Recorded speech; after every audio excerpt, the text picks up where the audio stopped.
Pada sesi yang lalu, kita telah membicarakan berbagai macam port yang ada pada back panel motherboard. Salah satunya adalah port USB. Kini kita bicarakan khusus tentang port USB.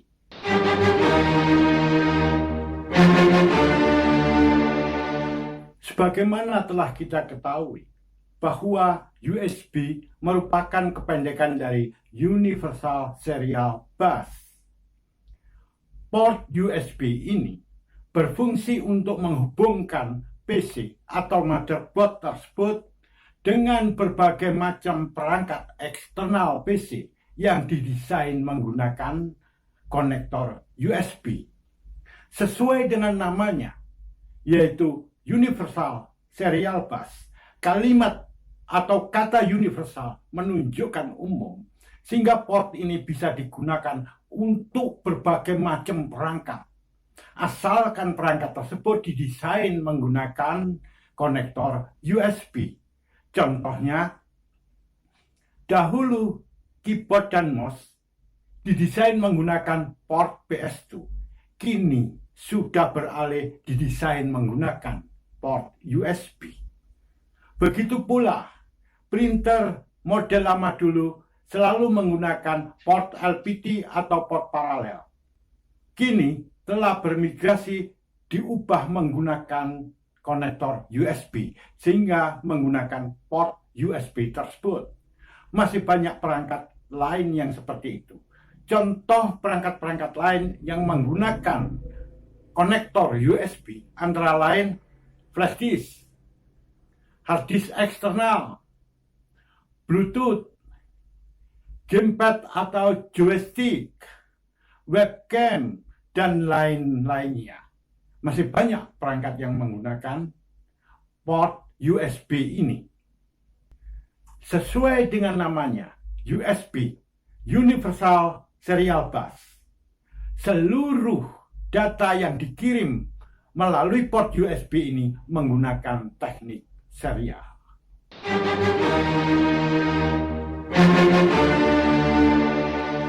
Sekarang ini terdapat banyak versi USB. Sebenarnya ada versi-versi pendahulu, di mana versi-versi tersebut tidak beredar luas di masyarakat, sehingga jarang yang mengetahuinya.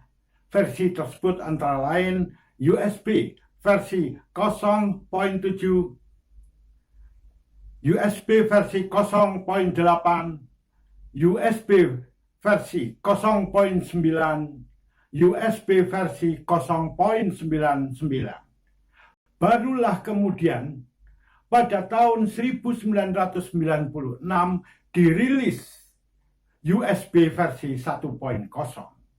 Sejak saat itu, USB versi 1.0 ini mulai dikenal oleh masyarakat.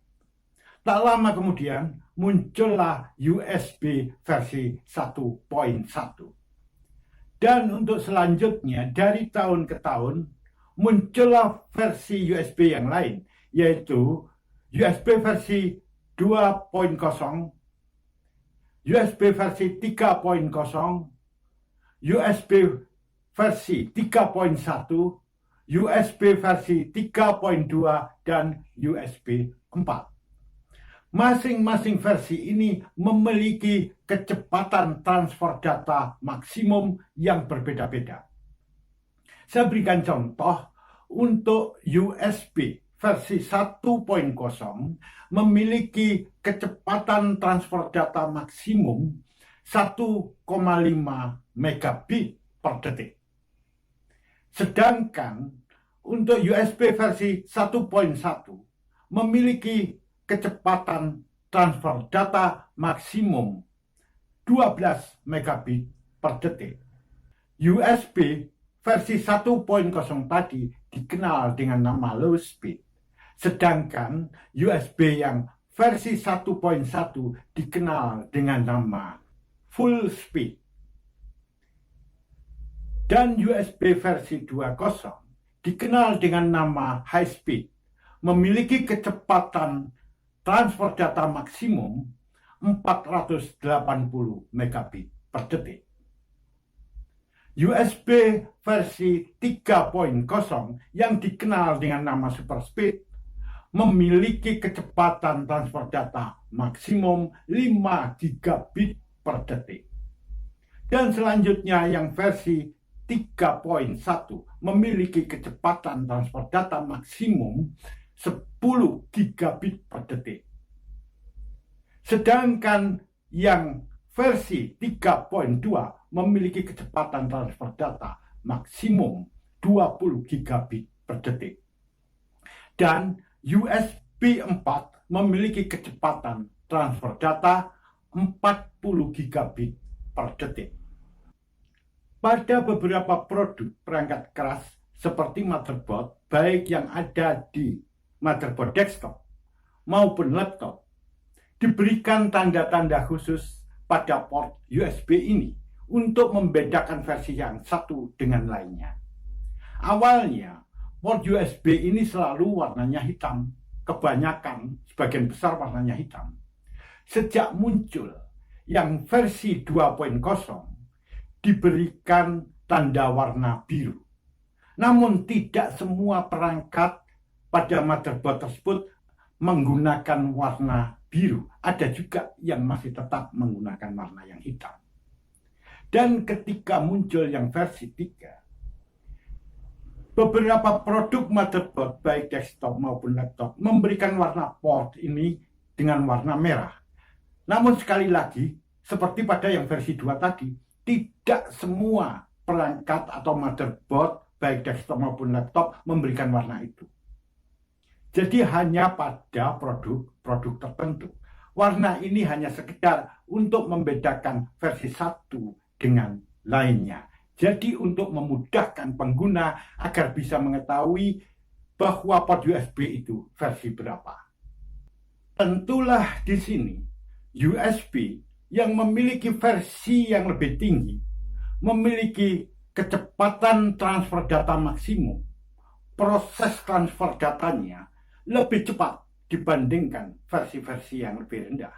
Oleh karena itu, jika Anda membeli perangkat-perangkat yang didesain menggunakan USB, perlu ditanyakan tentang informasi dari versi USB itu sendiri, agar Anda bisa memperoleh perangkat yang memiliki performa yang cukup bagus.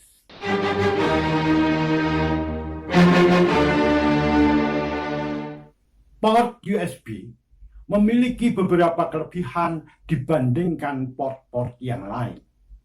Antara lain, Anda bisa dengan mudah memasukkan konektor USB ke port USB ini tanpa suatu kesulitan. Berbeda pada port-port yang lain, misalnya pada port paralel, tentu akan lebih sulit kita ketika memasangkannya, sebab salah sedikit saja kita memasangkannya, ada pin-pin yang akan bengkok. Dan ini tidak terjadi pada port USB. Nah, kelebihan yang lain, port USB ini mendukung fitur plug and play, yaitu sisipkan, kemudian Anda tinggal menggunakan. Plug artinya sisipkan atau selipkan atau pasangkan, play artinya mainkan. Plug and play artinya sisipkan dan mainkan. Anda bisa menggunakannya langsung setelah Anda menyisipkan perangkat atau konektor USB tadi tanpa perlu merebut komputer itu. Pada beberapa perangkat lain yang menggunakan konektor selain USB, agar dia bisa digunakan, Anda perlu merebut komputer itu lebih dahulu. Nah, kelebihan yang lain lagi, port USB ini dapat meningkatkan kemampuan hot swapping. Artinya apa hot swapping? Yaitu Anda bisa memasukkan perangkat tersebut, konektor dari perangkat tersebut, yaitu perangkat USB tadi, dalam kondisi komputer masih nyala. Tidak semua perangkat didesain seperti itu. Kalau dia memasangnya pada saat komputer masih nyala, bisa mengakibatkan kerusakan. Tidaklah demikian untuk port USB. Memang dia didesain untuk digunakan pada saat komputer itu sedang on atau sedang nyala. Nah, bagaimana proses ketika konektor perangkat itu dimasukkan bisa siap digunakan? Seperti ini.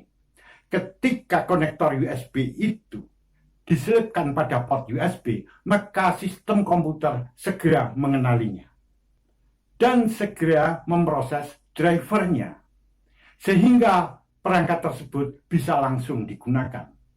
Driver ini sudah disediakan pada sistem operasinya. Namun, patut dicatat di sini, tidak semua sistem operasi menyediakan driver itu. Hanya sistem operasi tertentu. Jika Anda menggunakan sistem operasi Windows, maka sebagai contohnya untuk Windows XP atau versi setelahnya itu sudah dilengkapi driver untuk USB tersebut. Itulah sebabnya dalam menggunakan sistem operasi Anda harus mengetahui lebih dulu apakah sistem operasi itu mendukung penggunaan port USB atau tidak. Kelebihan lainnya adalah port USB ini memiliki kecepatan transfer data yang sangat tinggi, seperti yang telah kita bicarakan sebelumnya tadi.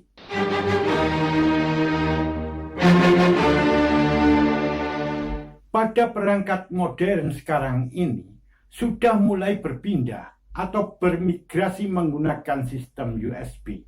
Dia sudah tidak menggunakan sistem yang lama. Ini disebabkan karena banyaknya kelebihan-kelebihan dari sistem USB tadi.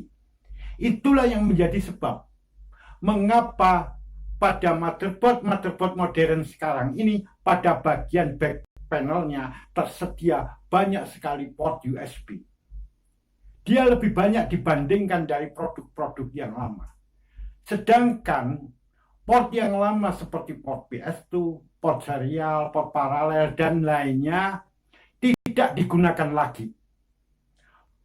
Port USB ini sebagai penggantinya, yaitu menggantikan port-port yang lama.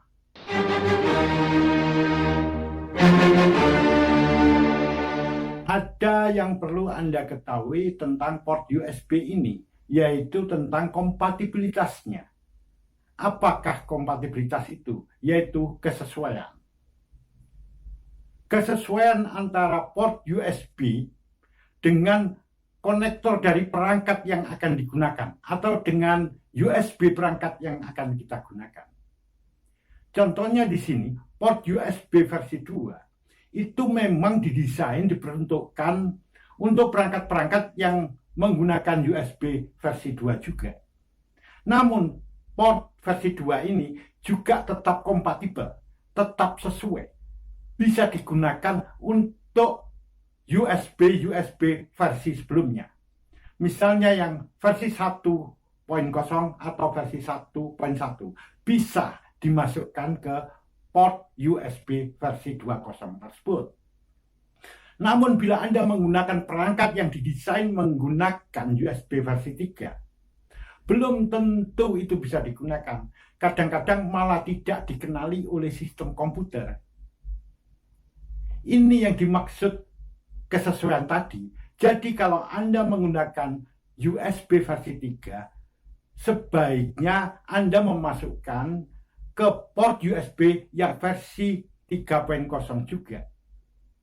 Dan USB yang versi 3.0 ini tetap bisa digunakan untuk USB yang versi sebelumnya, seperti versi 2.0, versi 1.0, atau versi 1.1. Begitu juga untuk USB versi 4. USB versi 4 ini didesain juga untuk perangkat-perangkat yang menggunakan USB versi 4. Namun, yang versi-versi sebelumnya tetap bisa menggunakan USB atau port USB versi 4 ini.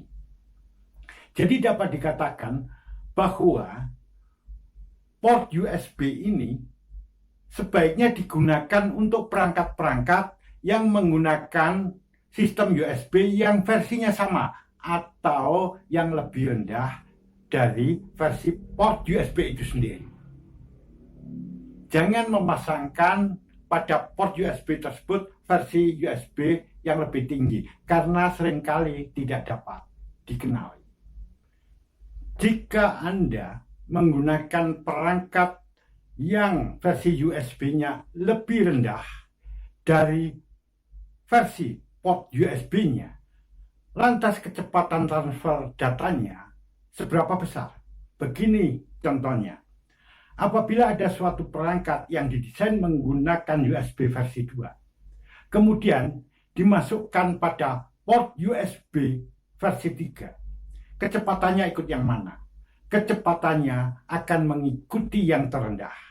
Jadi mengikuti kecepatan dari perangkat tadi. Karena perangkat tadi didesain menggunakan USB versi 2, maka kecepatan transfer datanya maksimum adalah 480 megabit per detik.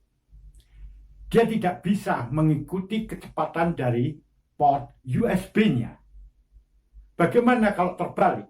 Misalnya port USB versi 2.0, kemudian dimasukkanlah perangkat, misalnya itu flash disk, yang versi USB-nya lebih tinggi, misalnya versi 3. Kalaupun itu bisa dideteksi, maka kecepatan transfer data maksimum dari flash disk tadi akan menurun. Dia akan mengikuti kecepatan transfer data maksimum dari port USB-nya. Walaupun dia versi 3, karena portnya versi 2, maka kecepatannya akan turun. Yang semula versi 3 itu memiliki kecepatan 5 gigabit per detik, maka dia akan mengikuti kecepatan dari portnya yang versi 2 tadi, yaitu 480 megabit per detik.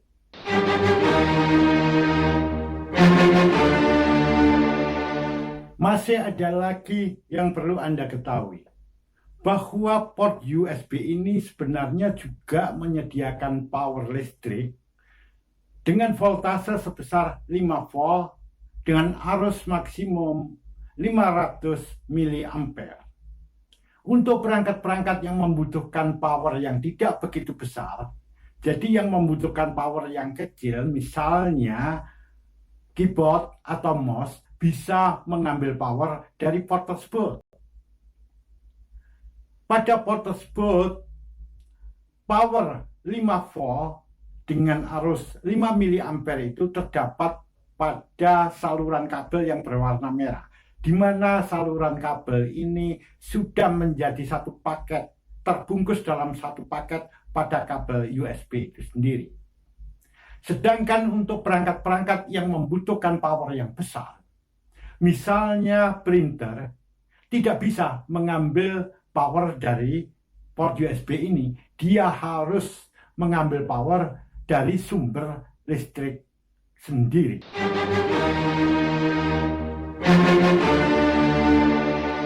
Tak jarang kita jumpai seorang operator komputer atau pengguna komputer menggunakan kabel sambung USB. Pada ujung kabel ini, konektor ujung kabel ini ditancapkan pada port USB. Sedangkan pada ujung yang lain, disinilah nanti konektor dari perangkat ditancapkan. Patut dicatat di sini bahwa tidak semua sistem USB didesain untuk menggunakan atau mengizinkan penggunaan kabel sambung. Untuk USB versi 1.0, dia tidak didesain untuk menggunakan kabel sambung. Sehingga apabila kabel sambung itu digunakan, maka dia tidak akan berfungsi. Jadi kalau menggunakan USB, port USB yang versi 1.0 harus langsung ditancapkan ke portnya itu, tidak boleh menggunakan kabel sambung. Sedangkan untuk yang versi 2.0, versi 3.0 atau 3.1, 3.2 dan versi 4 itu memang didesain diizinkan untuk penggunaan kabel sambung USB.